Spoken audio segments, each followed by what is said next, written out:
Welcome to the Fearless Health Podcast with host Dr. Anne-Marie Barter. Thank you so much for joining us today on the Fearless Health YouTube channel. We are really excited to have you. And please remember to subscribe below and say hello, or also leave a topic that you want to hear in the comments. And we are going to do our very best to get to it and to cover that topic on the YouTube channel right here. Also, if you are driving in the car, we try to make this convenient for you. So our podcasts can all be found on either iTunes or Stitcher under Fearless Health Podcast. Without further ado, let's get into it today, and we are so excited to have you. Thank you. Thank you so much for joining us here today on the Fearless Health Podcast. I'm your host, Dr. Anne-Marie Barter, and today I'm so excited. My special guest knows all about keto, and I get a lot of questions about keto, and I think it's going to be really, really important to dive into that, some of the do's and don'ts of keto. And so today I have Ben Azadi, FDN-P. He is on a mission to help 1 billion people live a healthier lifestyle. He's the author of 3 best-selling books, Perfect Health Booklet, The Intermittent Fasting Cheat Sheet, and The Power of Sleep. Ben is the founder of Keto Kamp, the go-to research source for intermittent fasting and the ketogenic diet. He's known as the health detective because he investigates dysfunction and educates, not medicates, to bring the body back into normal function. Hey, Ben, thank you so much for being here today. I'm super excited to have you. Oh, I'm grateful to be here with you, Dr. Anne-Marie Barter. Thank you for the invitation.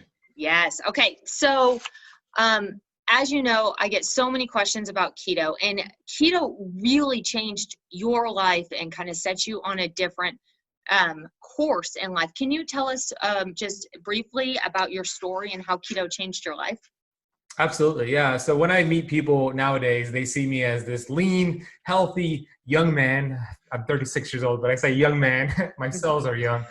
And a lot of people don't know my backstory. And my backstory, and I'll make this as efficient as possible, is growing up here in Miami Beach, Florida. I was a bad kid. I was left to my own devices. I hung out with the wrong crowd. And my parents immigrated here from Iran, and they did the best they can with their resources.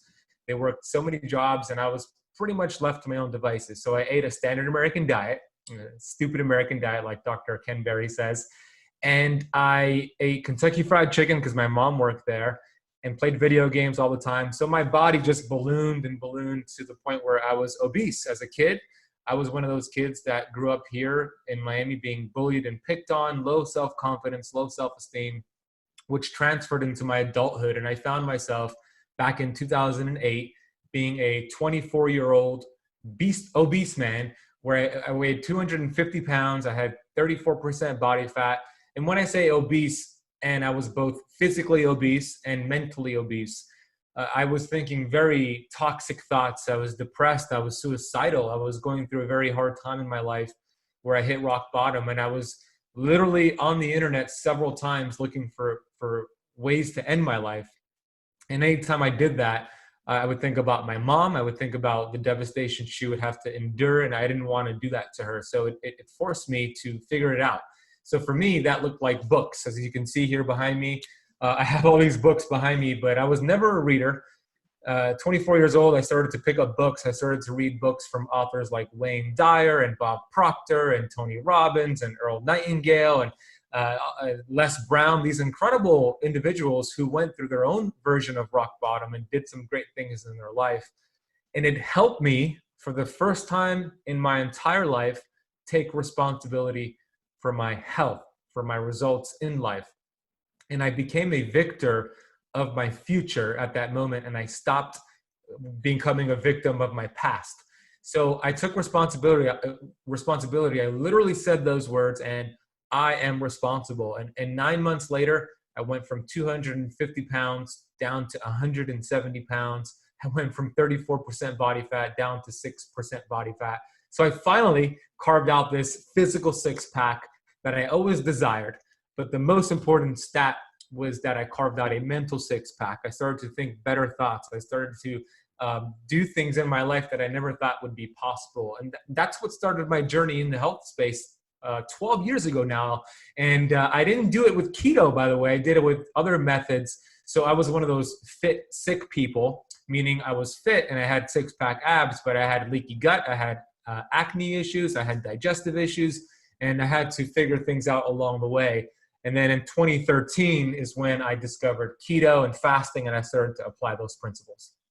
Yeah, I think that that is an incredible story. And I think one of the things that really stands out to me that was very different is the personal responsibility, because I see that as, you know, you can hand somebody the tools and tell them, here are the steps that you do.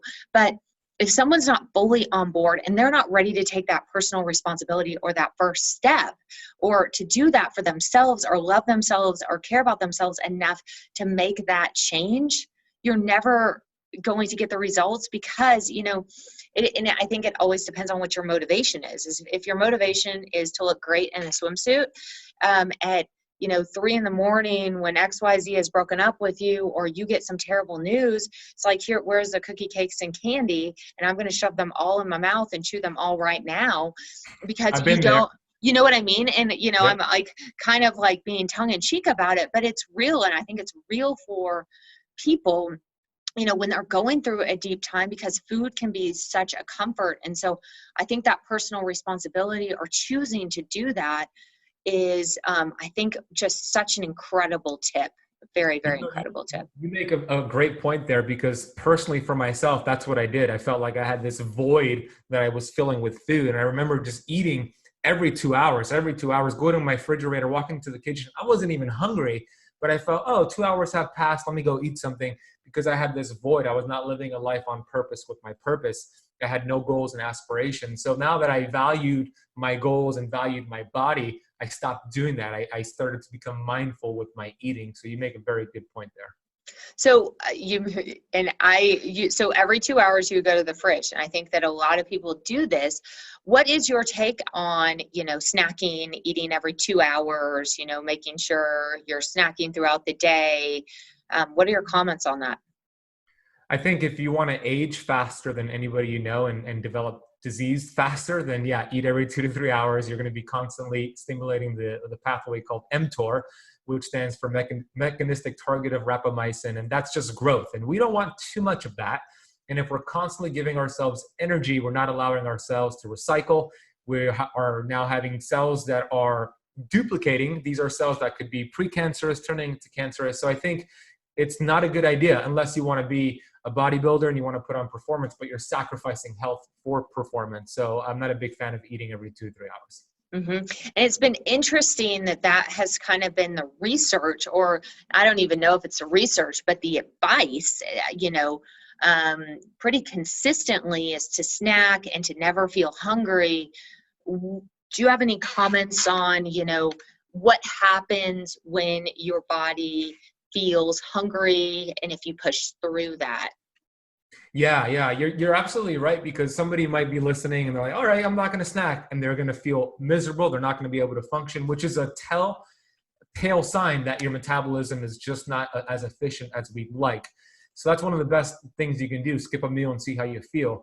What's happening is your body is trapped as a sugar burner. We have 70 trillion cells in the body, and out of those 70 trillion cells, we only have 2 options for fuel. Either we're burning glucose in the form of sugar, or we're burning fat and producing ketones.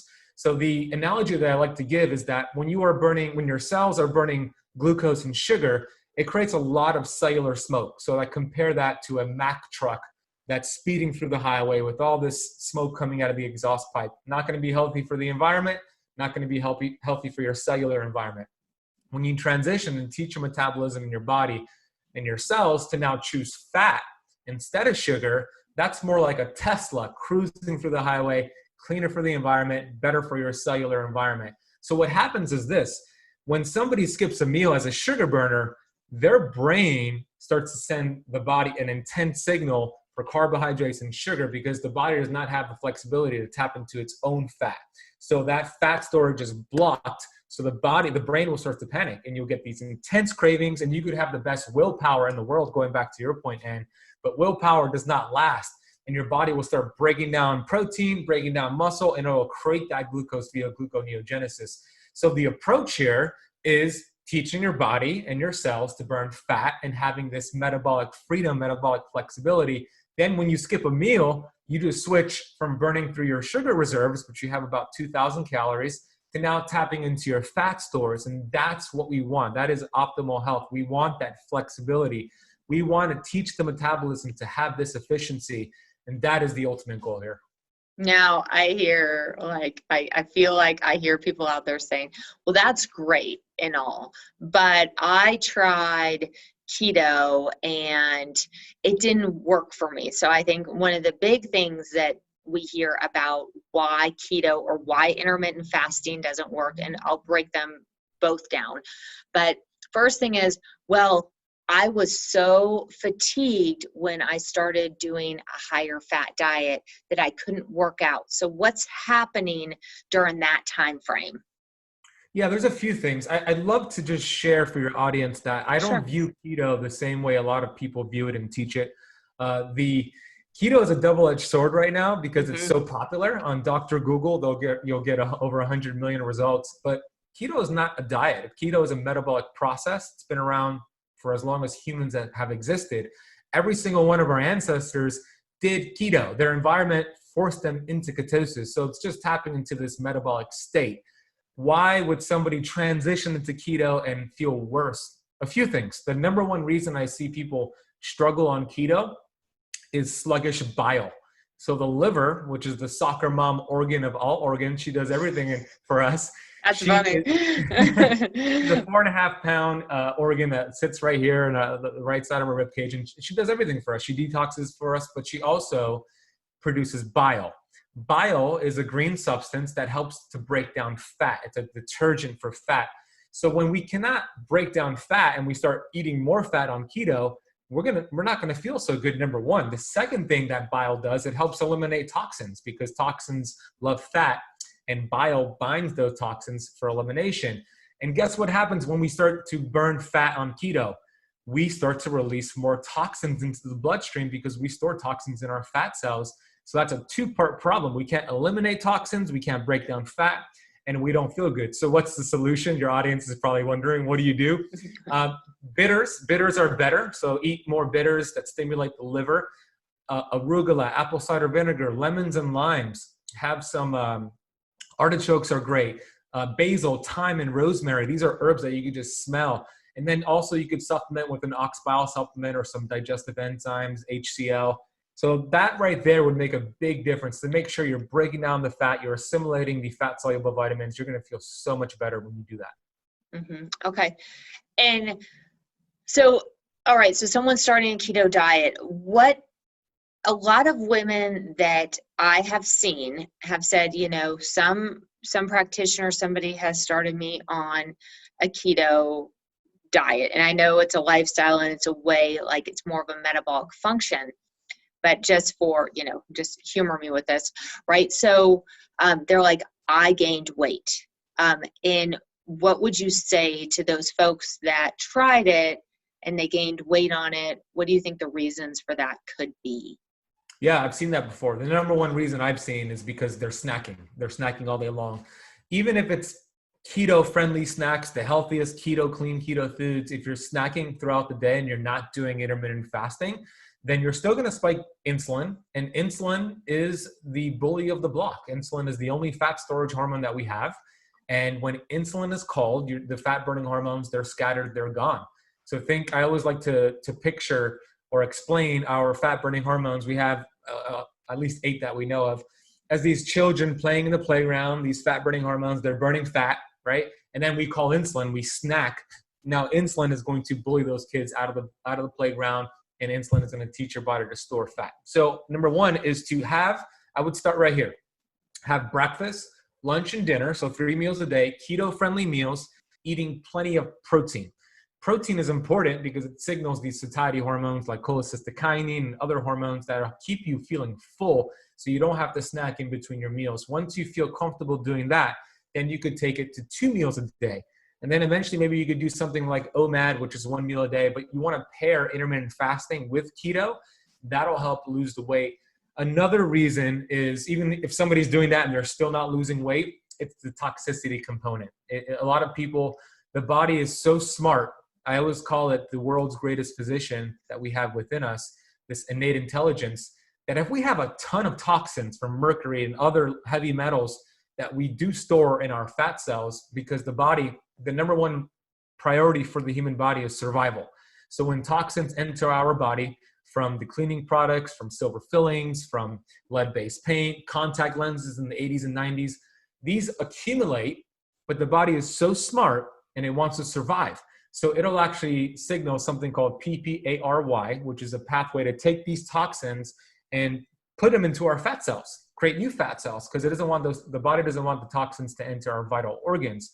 So now we get these toxins stored, and your body is, you're going and doing keto, but the body knows if it starts to burn fat cells, it's going to dump all these toxins and it's going to harm the body. So it'll hold on to that fat. So doing a heavy metals detox in combination with keto and fasting can be profound for those people who feel stuck. Mm-hmm. Yeah, I think the longer I've been in practice, the one thing that I've seen that, you know, a lot of alternative practitioners like nail the gut. And I think that that is very important in liver and gallbladder. And I think that all of those are very relevant. I think most people have Murphy's sign, which is when you push on the gallbladder, they jump because it's like 4 out of 4 tenderness. But the thing that I have seen more frequently in practice than not is major toxicity issues. I mean, everything that we do, and I can hear people out there saying, oh, well, I didn't wear contacts in the 80s and I don't have silver fillings, so I don't have a toxicity problem. And the bottom line is that we're exposed to around 70 to 80,000 chemicals every single day, just getting up and moving around. And something crazy that I've seen recently, so I'm in a place where there's a lot of fires happening. So I'm in Colorado, and I've seen a resurge recently of a lot of my patients that had, you know, blood pressure managed and had their autoimmune disease managed, and whatever is happening and whatever the fires are burning up and the smoke coming from California, we're seeing blood pressure rates spike again. We're seeing like a recurrence of autoimmune, because you're thinking about what these fires are burning, plastics, mold, you know, on and on. And so all of this stuff is getting toxed out. And so you're seeing some of these autoimmune diseases flare again that were created or caused by a toxicity issue. And we don't have them stable enough because they're too early in the process to, you know, to be able to manage such a large toxicity burden. So I'm a huge believer in like fat hanging on because of toxins. So I'm glad that you align with that. I love that you align with that, and I love that you teach it to your patients. And I just wanted to add to that, those who say, yeah, I don't have silver fillings, I didn't wear the contact lenses. Well, here's the deal. The number one source of lead in the body is from mom, okay? Because when you give birth to, well, I don't give birth, when ladies give birth. I was like, wait a minute. When ladies give birth to their kid, they lose bone. Bone is lost that goes into the baby, and that is lead, and it's passed on from generation to up to 4 generations. So that's number one. And then also, even if your mom had silver fillings and she gave birth to you, there was a study called the DRASH study that showed, they looked at babies that were aborted, they didn't make it through the birth, and they did autopsies on their brain. These are babies, and they correlated the amount of mercury they found in these babies' brain was proportional to the amount of mercury in the mom's mouth. Okay, so it's passed on through generations. So it might not be a current exposure. Maybe you had your silver fillings taken out, but that mercury is still locked into that hypothalamus pituitary. So we live in the most toxic time in the world. So I wanted to just help you drive that point home. Yeah, no, I love that. It definitely gets passed through the mother to the baby. All right, so we've got somebody that is starting. We're just going to kind of take this step by step. So we've got someone that is wanting to start to do intermittent fasting. So a common question I get asked is, this is debated by, I think, and I'd like to hear your segue on this. Can you have coffee, and can you have coffee with creamer? Oh yeah, that's one of the most common questions I get on my YouTube channels. Well, my definition of breaking a fast is when the autophagy starts to go away. Do you want me to break down autophagy, or does you think? I think, why don't you go ahead and break it down, Okay. because, I think that's important. Yeah, so autophagy is probably my favorite benefit of fasting. It's a switch, if you will, that is turned on when you practice fasting and also exercise and also certain ingredients. But autophagies, the analogy I give is this. I think analogies usually work well. Think of the refrigerator that we have inside of our kitchen. We open up that refrigerator. So I hope your audience is just picturing this refrigerator. You open it up. You have all these groceries inside of the fridge that have expiration dates on them. What would happen if we just let all the groceries inside of our fridge expire, but we don't throw those groceries into the trash? We just buy new groceries, put them in front of the old ones, and close that door. It's going to be disgusting. It's going to be mold, bacteria, disease will manifest in that refrigerator. The human body is like that refrigerator. We have cells, we have proteins, mitochondria, fat that have expiration dates on them. As a matter of fact, out of the 70 trillion cells in the body, 70 billion of them are required to be recycled every single day. So the recycling process is autophagy. The Greek definition of it is eat thyself. Your body is so smart. This innate intelligence is so amazing that it will look for the junk first, the damaged cells, the expired groceries when you don't eat food, when you stop giving yourself food energy. So it turns on this switch and it starts to recycle these cells. It's like Pac-Man going within your cells, cleaning out the junk. And if your body has determined that this cell is a senescent cell, a zombie cell, there is no function, we cannot repair this cell, then it signals apoptosis, which is programmed cell death, and it gets rid of that cell, and then it signals a stem cell for a new cell. And all this is happening when we fast through autophagy. So what stops autophagy is when we raise glucose and insulin. Going back to the question, does coffee break your fast? What about coffee with cream? I don't know. We have to test our glucose. So what I tell my clients, test your glucose, have your coffee, test your glucose 30 minutes after, and if it goes up more than 5 points, then it's breaking your fast. But if it doesn't, you're totally fine. And I can see by you nodding your head that you're aligned with that. Mm-hmm. It's true. It's Yeah. totally true. And I love that you're having people check glucose. Yes. Hello. Like, does it work for me? I don't know. Why don't we check your blood sugar after you eat it? Is it an okay food? I don't know. What diet do you recommend? I'm not really sure. Why don't we see what foods work for you? Let's check your blood sugar after you eat some of these foods outside of basic parameters. Like cassava is a big one that I'm asked about a lot of times. Like, is this food okay? I mean, for some people it's great. For other people, it's not okay. I mean, it really varies. So I like that point that you brought that up. And, same line of thinking on supplements. Is that how you feel about that? Yeah, a general rule of thumb is that if you could have your supplements during your eating window, that's always better. But if, let's say, your schedule doesn't permit it, then you're definitely safe with things like minerals and magnesium and potassium.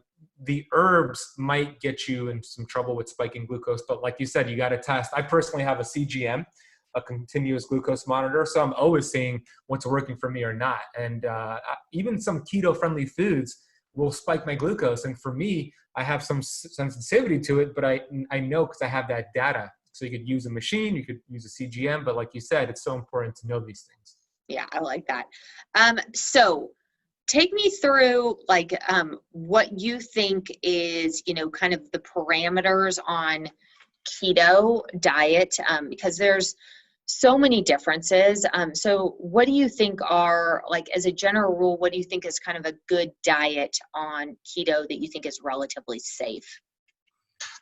So the way I teach keto is not as a something that we want to do all the time. Meaning just like our ancestors did ketosis, every single one of our ancestors, they didn't stay in ketosis. There's not one diet that any of our ancestors did long-term. They always changed according to their environment. So I teach it as a tool to reset the hormones and metabolism. I teach the approach of gradually decreasing your carbohydrates and at the same time increasing your healthy protein and fat. And for most people, if you reached below 50 grams of total carbs for the day, you should be in ketosis. And you do that for, the way I teach in my academy, Keto Kamp Academy, is about 4 months, 3 to 4 months, we are doing ketosis, we're doing keto, and then we start doing keto flexing, where we start flexing in and out of ketosis. But these are all general rules to follow. There's different rules to follow if you're a woman who has a monthly cycle versus a postmenopausal woman versus a man, how active you are. You might be able to have more carbohydrates, but plenty of protein, about 40 to 50 grams per meal, eating enough fat so you feel satiated, and dropping your carbs below 50 grams per day should get you some good results. Mm-hmm. Yeah, and I get a lot of comments, and what do you think? I mean, and I think I know your answer, but I have had patients that said, did you know that squash is a higher glycemic food? Yes, I did. So are you generally seeing that pull people out of, ketosis?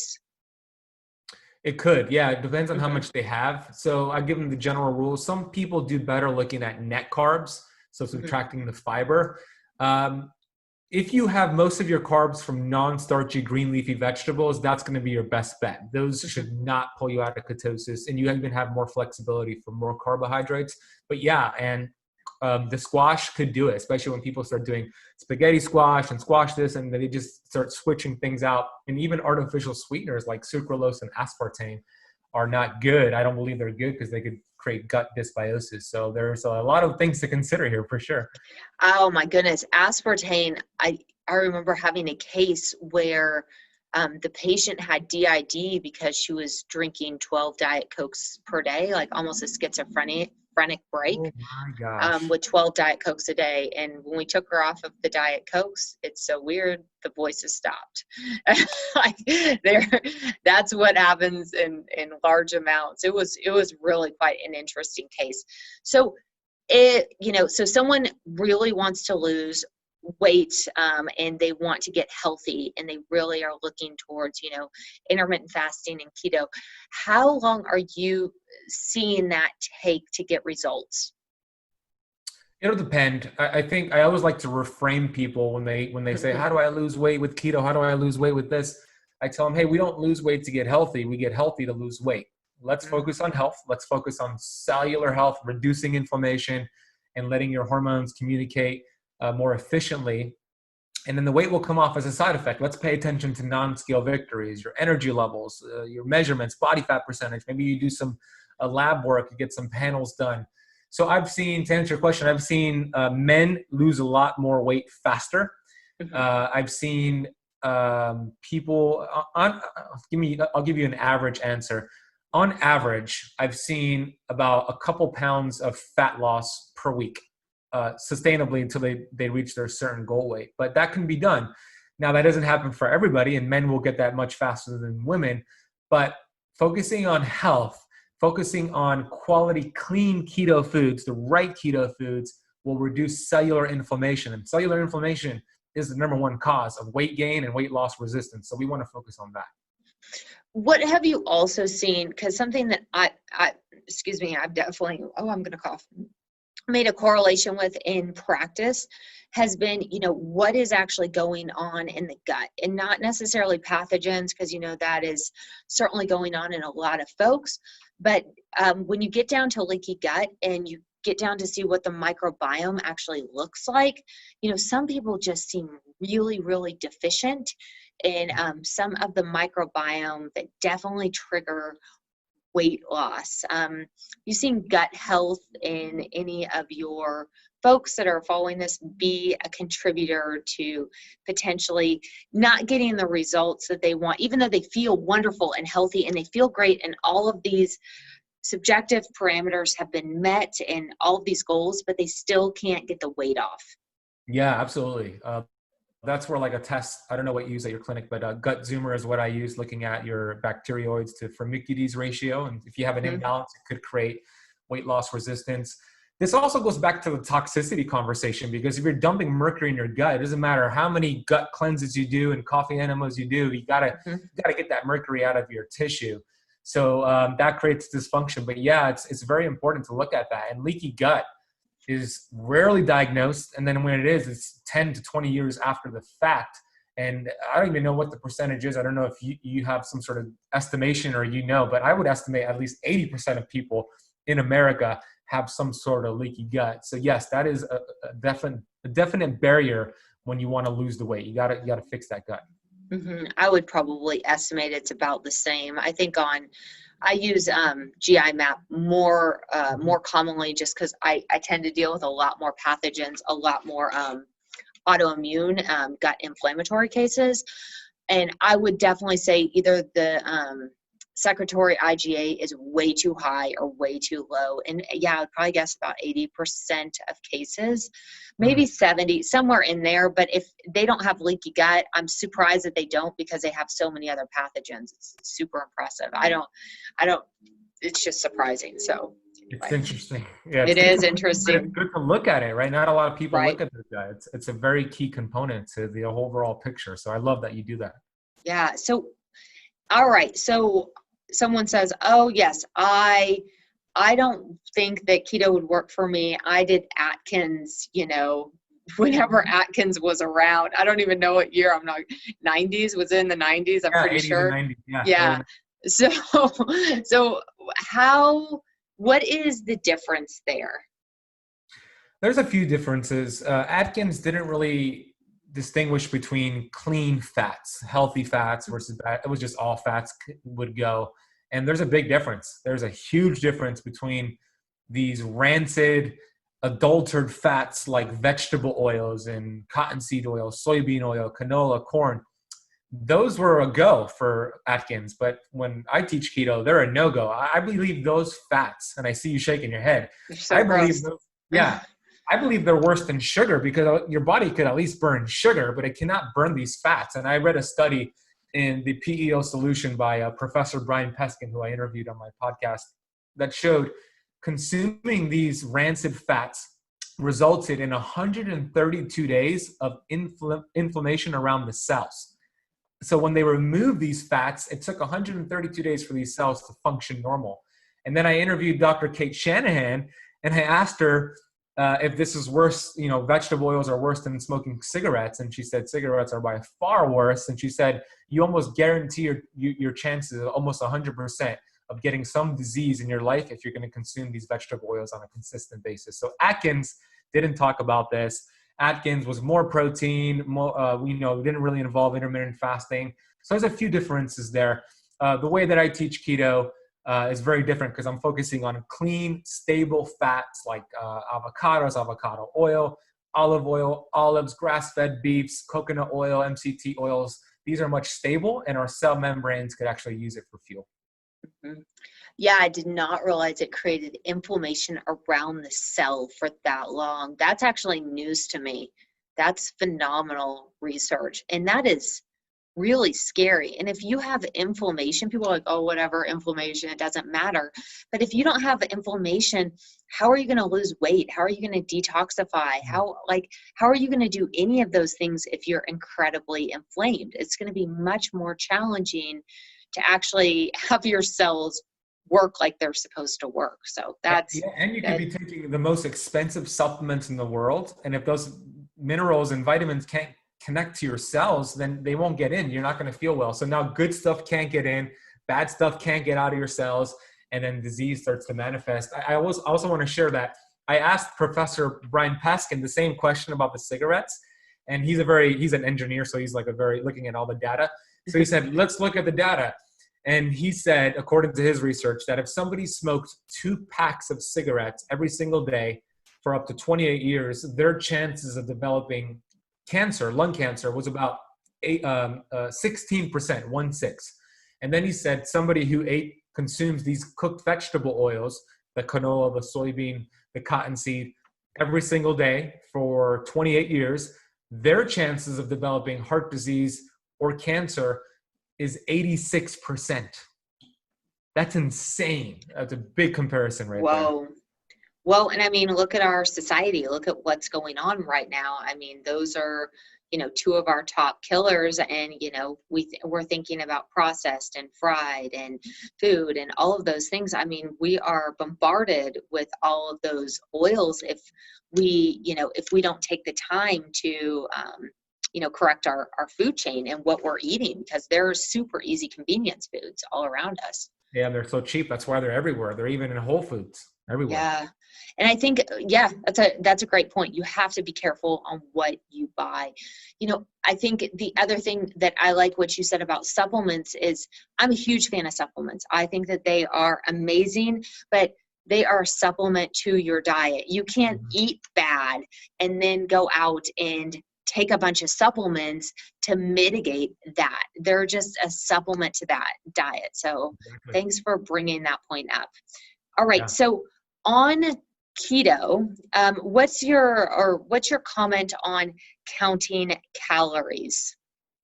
So when I used to own a CrossFit gym here in Miami several years ago, and I was a personal trainer as well when I started my health journey, and I used to believe in the counting calories in versus calories out. I used to, let's look at the science of fat loss. I even did workshops back in the day called The Science of Fat Loss, where I would teach all the members or the attendees how to count your calories.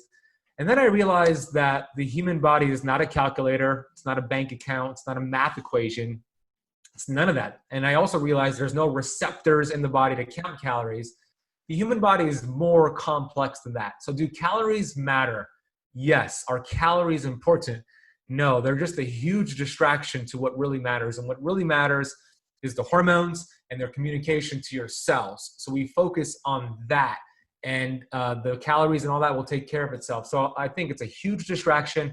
And I think a lot of fitness coaches and dietitians and those out there that are teaching it are doing their clients and patients a huge disservice. Yeah, the research on calories in, calories out, or eat less, move more, a lot of those were done in rat or animal models. They weren't even done in human studies. Actually, most of the studies that have been done with weight loss have been around fasting, intermittent fasting, and like the type of calories that you're actually eating. Because if you have, the same amount of Oreos as you do almonds, let's say they're the same amount of calories, but, I don't think anybody's going to argue that an almond, unless you're really allergic, right, is going to be better for you than, the same amount of Oreos. And I think we can all agree that if you have some almonds versus if you have an Oreo, almonds are probably not going to make you gain weight unless you're just tearing down like packages of almonds, right? More than you could get in nature at one time. Right. That's right. Yeah, anybody can do that test. Give yourself 500 calories of almonds versus 500 calories of Oreos and compare. See what happens, because it's going to be a completely different hormonal response, and that's what it's really about. So there are a lot of people talking about keto and intermittent fasting. What are some of the major misconceptions out there? For keto, it's the fact that when somebody goes on Dr. Google and they see what are the macros for keto, and they see, okay, about 75, 80% fat, 10% protein, 5% carbs to get into ketosis, and they're going to follow that.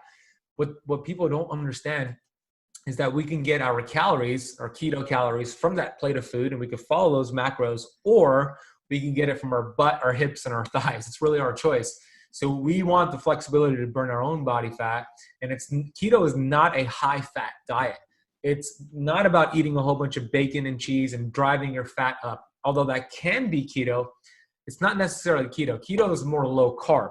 Bring your carbs low, do some intermittent fasting, and that's where intermittent fasting comes into play. And the way that I teach it is first get keto adapted, and then pair intermittent fasting and make it that much more efficient. And then for fasting is, the people say you're going to go into starvation mode, you're going to slow down the metabolism. The metabolism, first of all, doesn't have any speeds. It's either efficient or inefficient. But the exact opposite is true. I mean, there was a study, I think Dr. Jason Fung referenced it, that after a 4-day water fast, the metabolism increased. It actually was more efficient by 13%, because the biggest difference is that when we practice fasting, we are activating counter-regulatory hormones. Glucagon, we're activating the sympathetic tone, cortisol, human growth hormone, and that's keeping your metabolism efficient, because the body's not stupid. It doesn't want you to start losing energy and losing focus when you're not eating food. It wants you to stay alert and energized, and it literally pumps you full of energy so you could go hunt and kill. But we're so blessed that we don't have to do that. We could just hit an Uber Eats app button on our phone and have a millennial knocking on our door with food. But the body doesn't know about Uber Eats. The body is hardwired for the old school. So it will not go into starvation mode. It's not going to burn muscle. It's going to burn body fat. Unless you have our freakishly low body fat of 5% or less, then you'll tap into muscle. So those are a couple myths that I hear a lot. Do you ever see, this more relates to women than men, but women actually eating too few calories while doing this, while intermittent fasting, just being way too low calorically? Oh, absolutely. Absolutely. That's why it's important to feast when you are eating and eating until full, getting plenty of protein and fat, because we don't want too much autophagy and we don't want too much mTOR. There is a delicate balance here between the growth pathway and the catabolic pathway and repairing pathway. So you're right. I do see that people fall in love with fasting. I have fallen in love with fasting. I haven't eaten anything today. I'm fasted right now. It's 4:15 in the afternoon because I'm so focused and so alert, but to a detriment, because if I do too much of it, when the body's done eating the bad stuff via autophagy, guess what? It goes for the good stuff, and it could weaken the immune system, and it could mess up the thyroid. So absolutely, and I see that too. It's important to feast, eat at least one meal per day until full, and maybe have one day out of the week where you do no fasting, you do no keto, what I call a keto flex day, and you teach the body, you remind it that it's not starving, and you get more of that mTOR, you get more of these insulin spikes to help these hormonal conversions. Yeah, I mean, I see this a lot, and women are super surprised. I'm like, yeah, I do what I want on the weekends. Like, yeah, no, I'll have that. No, I'll eat that, and I just kind of like, I'm regimented during the week, and I do what I want on the weekends as it relates to like, being with friends or being with family and, spending that time. And I try not to give myself hard stops. And I think also working out when I'm working out all day long, I think that creates a problem. But yeah, I see women, especially women, eat way, way too little. I'm like, how are you have you done this for weeks? Yeah, no, you can't do that. No, 500 calories is not enough. I'm sorry. Not day after day after day after day. So thanks for bringing that point up. And so I think, has been one thing about, keto versus ketoacidosis. And I think some people are concerned about, oh my goodness, if I get into fat burning, I'm going to get into ketoacidosis. Yeah, it's a shame that there's still some conventional medical doctors that are telling their patients this. We don't want you to do keto. Ketoacidosis is very dangerous. They're correct. Ketoacidosis is very dangerous. It's life-threatening, but it's only a cause for concern if you're a type 1 diabetic. Meaning, you can't make insulin, so all of a sudden you get extraordinary amounts of ketones, over 15 on a beta hydroxybutyrate. That's almost impossible to do if you're not type 1 diabetic. So if you are type 1 diabetic, which I know there's a few out there, there's a few, David, who's in my Keto Kamp Academy membership, it's important to monitor your numbers to make sure you're not getting those ketones so high. But for most people, it's not a cause for concern. And there's a big difference between ketosis, which is completely healthy and normal in a metabolic state, versus ketoacidosis, which is only for those who are type 1 diabetic. Yeah. And are you a fan of exogenous ketones or ketones that you take? Not really. I like them maybe as like a biohack, but a lot of people want this magic pill to get them in ketosis, and it might show when you're testing that you're producing more ketones. But the only time that I would use and recommend exogenous ketones would be, first of all, I would make sure it's a company that's credible. They have a good research around their product. They make a good product. And then I would use it as like a brain performance, a brain enhancement. So if I was going on a podcast like this and I wanted to take some ketones to just help, that could help. Or if you're an endurance athlete, that could help. If you're going to be exposed to radiation, there's some research from Dom D'Agostino that shows it could help. So traveling on an airplane, going through an x-ray machine, getting x-rays done.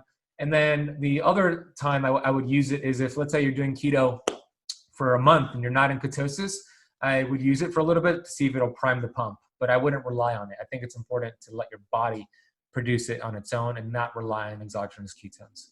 Awesome. Is there anything that we didn't cover that you think is important to add? We covered a lot. You're a great interviewer. Thank you. I love the conversation. A lot of alignment here. And Definitely. I'd love to have you on my Keto Kamp podcast, by the Sounds way. great. The missing component is really not even keto. It's not fasting. It's our thoughts, really. You know, we think about 60,000 thoughts per day. And those are a lot of thoughts, and they go unchecked. So I am a big believer that if we could change our thoughts, will change our life, and what we feed energy to expands. So what we think about, what we think about, we bring about. So choosing better thoughts, practicing gratitude. I can't tell you how many notebooks I have like this, close to 20, just filled with gratitude. I haven't missed a single night and a single morning in almost 4 years of writing down gratitude and goals. Because what we are grateful for, life gives us more to be grateful for. So instead of asking ourselves, what's the next supplement? What are my macros? How do you do keto the right way? Let's ask ourselves, how do we choose better thoughts? And it's very tricky because it's when you're brushing your teeth, walking your dog, washing dishes. It's those thoughts throughout the day. And when you develop the awareness that you have a thought that doesn't serve you, that tells you that you're not good enough, you're too fat, you're never going to lose the weight, let it pass like a cloud and choose a better thought. And if you get really good at that, then the keto, the fasting, whatever that you choose to do, the supplements works that much better. So stay in gratitude, choose better thoughts. And that's the last message I want to share with your audience. Yeah, what a great way to wrap this up. And I agree with you 100%. I do a gratitude journal. And I just think that I feel like they really shape the day. Like you start to see things in such a positive light, like, oh, that guy cut me off. He meant to do it. And then I just feel bad about it. You actually see, you know what? I bet he's having a hard day or he's in a hurry somewhere. It's good. I mean, he needs to get there. You just are like, whoosh. And that really affects your cortisol levels in a big way, for sure. And you know what? That's a good point, because cortisol will knock you out of ketosis, because cortisol goes up, glucose follows, ketones drop. And it's all stories that we create. And you could create the story that guy cut me off, he's a jerk, and you're going to be now pissed off. Or you can create the story that, oh, he might be going to the hospital, or he might be late for an interview, and give it the benefit of the doubt. But we created that story. So why not create a better story? So great point right there. Absolutely. Where can people find you if they want to get in touch with you? The Keto Kamp podcast. We're a top 15 podcast in the U.S. alternative health space. We're going to have Ann on now. Oh, thank you. My Keto Kamp YouTube channel. We have over 110,000 subscribers. And just type in Ben Azadi on any social media platform. I'm very accessible, and I'd love to just hear what you thought about this episode, and grateful to connect with your wonderful audience today. Thank you. Thank you so much for everybody listening. We are so grateful that you tuned in and stopped by and listened to us here. You can find us on the Fearless Health podcast on YouTube. Please let us know what you loved about this episode. We want to do more of those, so comment below and say hello and give us 5 stars, as well as on iTunes. Thank you so much for joining us today. Thank you so much for watching today on the Fearless Health YouTube channel. If you liked what you heard today, remember to subscribe below, because we have so much more great information always coming out. And if there's a topic you want to hear about that we haven't released yet, please place that in the comments below. And let us know what you want to hear more of in the comments, or just say hi. We really want to hear from you, because we do this for you. So thank you again for watching. Take care until the next time.